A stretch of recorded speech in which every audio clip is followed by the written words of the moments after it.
Friends வணக்கம். உங்கள் lakh audio என்ன பார்த்தீங்கன்னா அலிஜா 120 மைக் செட்டுக்காரங்களுக்கு தான் ஃபால்ட்டு அப்படின்னு சொல்லி கொண்டாந்துக்கிறாங்க.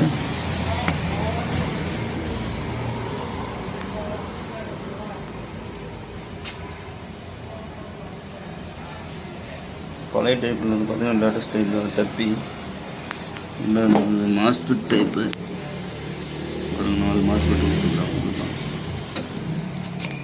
பார்க்கலாம் என்னென்னு செக் பண்ணி பார்த்துட்டு ரெடி பண்ணிட்டு அவங்களுக்கு வீடியோ.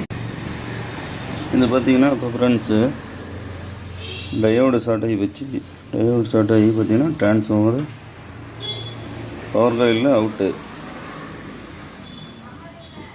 இந்த காயிலும் போயிடுச்சு. இந்த காயில் ஃபில் பண்ணோம்.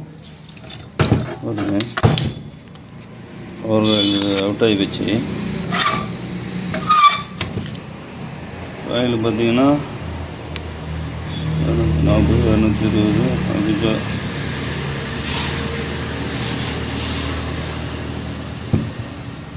இந்த பவர் காயில் தான் போயிடுச்சு. இது காரணம் டயோடு போயிட்டு இது போயிருக்குது. அடுத்து மாஸ்பெட் செக் பண்ணணும். மாஸ்பெட்டும் போயிடுச்சு என்னன்னு பார்க்கணும். அவ்வளோ சீக்கிரம் பவர் டிரான்ஸ்ஃபார்மர் போகாது. இந்த பக்கம் ஏதாவது ஷார்ட் ஆகி ஓவலோட இருந்தால் மட்டும்தான் காயில் படி இருக்காது.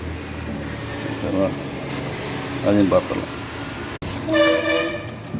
அவருங்க இப்போ ரிம் பண்ணி எடுத்தாச்சு. காயில் வெளியே எடுத்தாச்சு.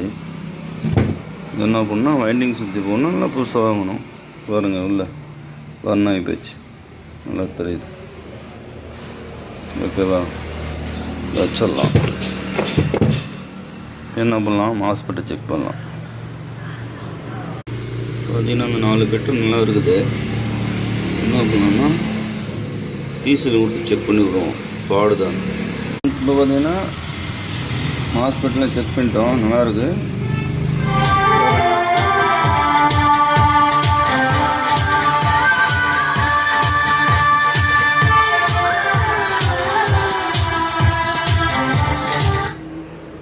பார்த்தீங்கன்னா அதில் பார்த்தீங்கன்னா பவர் காயில் தான் போயிடுச்சு.